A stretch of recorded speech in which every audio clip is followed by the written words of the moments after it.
Ambassador, I will say frankly, I'm one of the people who thinks you should be expelled from this country, and I believe that it's to do with the policies of your state.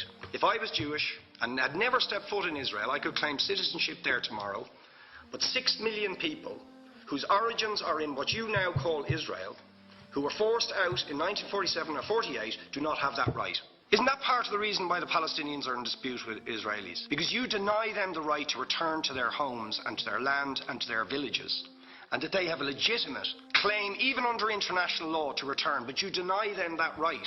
Why do you deny them that right? And why do you give that right to other people who have no connection whatsoever with the land, whether you call it Israel or whether you call it Palestine? Why do you continue to seize land, if you're serious about Oslo and the two-state solution, which under that agreement is land designated to be Palestinian land? 500,000 people, most of which has taken place since Oslo. You allow that to happen. Why do you allow it to happen? If you're serious about giving this land to the Palestinians, it's absolutely extraordinary. Are you not just taking us, Ambassador, for idiots? That you can say with a straight face, we're serious about peace, but while we're serious about peace, we're going to seize Palestinian land. And you expect the Palestinians to just sit back and do nothing about that. Now, you know what the Palestinian people have been asking for. Far less even than some people would ask for. Because I believe the whole apartheid system should be dismantled. But what they've asked for is to lift the siege of Gaza. Just to lift the siege of Gaza. Let them have an airport. Let them have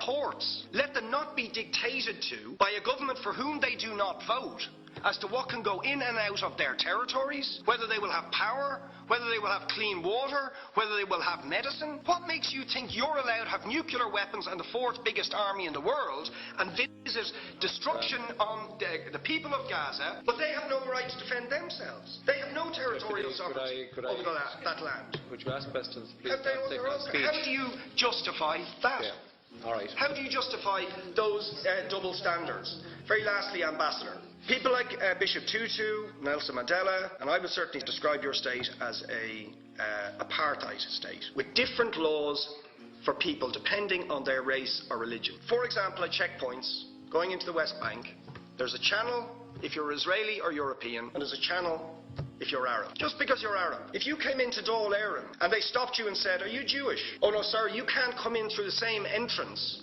as Irish people or European people because you're Jewish," you would call that racism and apartheid. You practice that with your checkpoints and your military barriers and your apartheid wall. How can you justify